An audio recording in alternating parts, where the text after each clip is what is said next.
नमस्कार। योग साधना में मैं महेश पांडे आप सबका स्वागत करते हैं।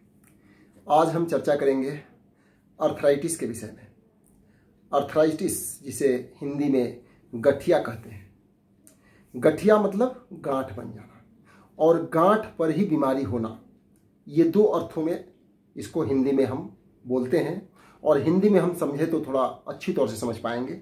तो हम चर्चा करेंगे कि अर्थराइटिस क्या होता है और क्यों होता है, और फिर उसके निवारण के बारे में भी चर्चा करेंगे हम। तो निवारण का यदि वीडियो लंबा होगा तो दूसरे भाग में हम चर्चा करेंगे। तो सबसे पहले हम बताना चाहेंगे कि अर्थराइटिस होता क्या है। ऐसा नहीं कि आपके यहाँ पर रिस्ट में पेन होने लगा तो आप बोल देंगे कि अर्थराइटिस हो गया, घुटने में पेन होने लगा तो अर्थराइटिस हो गया। अर्थराइटिस को कैसे पहचानेंगे? अर्थराइटिस को पहचानने का सबसे सटीक तरीका यह है कि अर्थराइटिस में लालिमा या स्वेलिंग अवश्य आता है। आपके ज्वाइंट पर लालिमा आ जाएगा, पेन होगा, स्वेलिंग रहेगा, इतना बुखार, इतना तीव्र पेन हो सकता है कि बुखार आ जाए। मीन्स इसमें कोई भी एक भी सिम्टम्स आ रहे हैं तब समझो कि अर्थराइटिस है। केवल दर्द के आधार पर उसको आप गठिया के रूप नहीं दे सकते हैं। तो इसके 4 मुख्य कारण होते हैं, मुख्य पहचान होते हैं।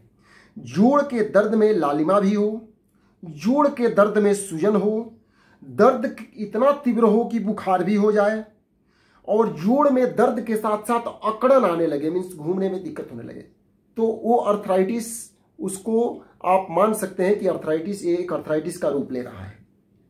तो अर्थराइटिस के अब कारण पर हम जाएंगे कि अर्थराइटिस क्यों होता है।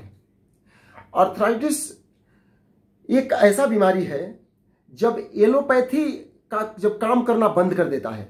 इस पर बहुत सारे मंथन भी चल रहे हैं। हमारे आयुर्वेद एंड योग ये ऐसी परंपरा है कि इसमें हर रोग के कारण के साथ निदान देखा जाता है, उसके रूट, उसके जड़ तक जाकर के निदान किया जाता है। लेकिन एलोपैथी मेडिसिन केवल उसके लक्षण के ऊपर ही मेडिसिन दे दिया जाता है, जिसके चलते वो पूर्ण रूप से रोग को दूर नहीं कर पाता है। तो हम ये बता रहे हैं कि इसका कारण क्या है। एक श्लोक है, पथ्ये सति गदार्थस्य किम औषध निसेवने, पथ्ये असति गदार्थस्य किम औषध निसेवने। पथ्य मीन्स रास्ता, जीवन जीने के रास्ता जो है, इसी को आयुर्वेद में पथ्य रास्ता कहा गया है। तो यदि आपका रास्ता खान पान रहन सहन ये जीवन जीने का रास्ता है, यदि ये सही है तो औषधि की क्या जरूरत है। और पथ्ये असति, यदि आपका जीवन जीने का रास्ता ही सही नहीं है तो फिर औषधि क्या कर सकता है। देखिए कितना अच्छा सुंदर इसमें बताया गया है। तो आगे हम बढ़ते हैं।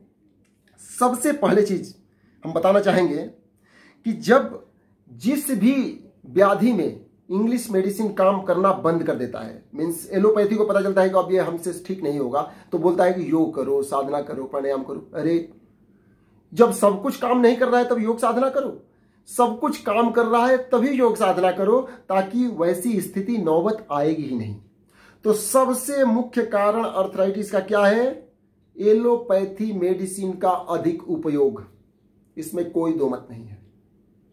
और गलत जीवन शैली, मीन्स ये सभी कारण हैं, हम 4-5 कारण बताएंगे। गलत जीवन शैली, वही पथ्य अपथ्य हो जाना। यूरिक एसिड आप सुने होंगे, पढ़े लिखे सभी लोग हैं। यूरिक एसिड ये एक क्रिस्टल फॉर्म में हो जाता है। जो यूरिया का जो अम्ल होता है वो गोलाकार या एक दाना दाना फॉर्म में हो जाता है, दाना दाना दाना टाइप का बन जाएगा आपके ज्वाइंट में। तो वो ज्वाइंट के मूवमेंट में सीवियर पेन देने लगेगा और मूवमेंट को रिस्ट्रिक्ट करेगा।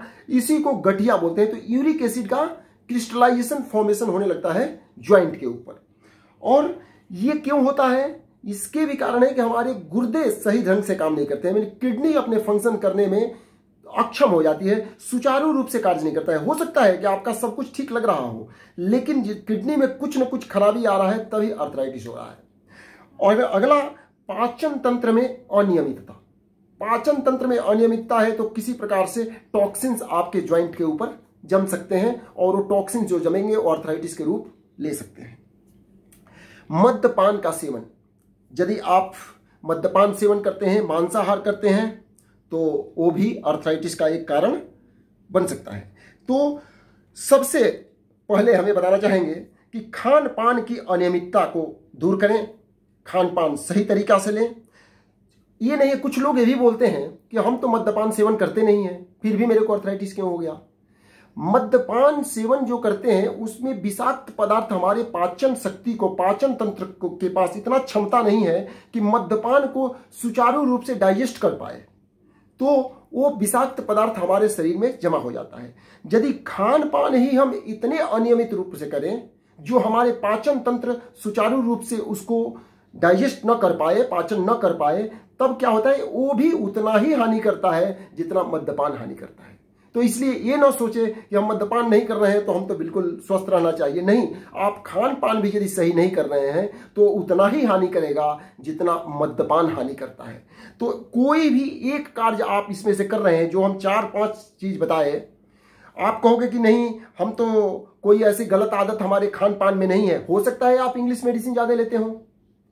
हमारे योग शास्त्र में इन सभी चीजों के ऊपर ध्यान देकर के ही किसी रोग का निवारण किया जाता है। तो ऊपर के 4 कारणों के ऊपर बहुत ही ध्यान देना है, और यदि उस कारण के ऊपर ध्यान देंगे तो बिल्कुल ही अर्थराइटिस जैसी बीमारियां नहीं होंगे। और एक चीज बता रहा हूं कि ये जो बीमारियां हैं जिसमें जिसका एलोपैथी में इलाज नहीं है, वो सब बीमारी इसी सब चारों कारणों से होते हैं। इन्हीं 4 कारणों के द्वारा क्या क्या होते हैं, उच्च रक्तचाप, साइटिका, मधुमेह, माइग्रेन, ये सब जो समस्याएं हैं ना, इसके लिए यदि आप इंग्लिश मेडिसिन के पास जाएंगे तो बोलेगा कि नहीं इसका कोई इलाज नहीं है। तो जब इंग्लिश मेडिसिन बोल दिया कि हमारे पास कोई इलाज नहीं है, तो आप समझ जाइए कि आपके जीवन शैली में कुछ ऐसा समस्या है जिसके चलते ये बीमारी हुई है। इसी के चलते आपको इंग्लिश में इसका दवा नहीं मिल पा रहा है, क्योंकि इंग्लिश दवा देकर के समझ गया है कि अब दवा देंगे तो और ज्यादा यूरिक एसिड क्रिस्टलाइजेशन फॉर्म में आएगा, और पाचन शक्ति कमजोर होंगे, और टॉक्सिन शरीर में एकत्रित होगा, जिसके चलते और भी व्याधि बढ़ सकते हैं। तो इसलिए हमारा आग्रह है कि आप लोग अपने जीवन यापन दिनचर्या में परिवर्तन लाइए, और ये जीवन यापन और दिनचर्या में परिवर्तन लाने का हम ऑलरेडी वीडियो एक बना चुके हैं कि 10 मुख्य बातें जो ध्यान में रखना चाहिए जीवन जीने के लिए। उसको आप हमारे डिस्क्रिप्शन बॉक्स में लिंक में दिया है, उसको आप देख सकते हैं।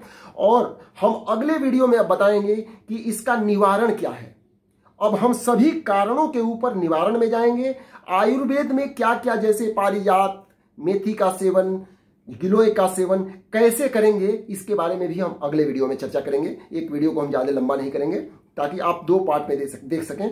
तो हम दूसरे में इसके लिए क्या क्या यौगिक आसन, यौगिक क्रिया आप कर पाएंगे, और क्या क्या आयुर्वेदिक हर्ब, आयुर्वेदिक मेडिसिन में क्या क्या सेवन कर पाएंगे, ये सभी चीजों का और प्राणायाम के बारे में हम वर्णन करेंगे। तब तक से आज्ञा दीजिए। नमस्कार।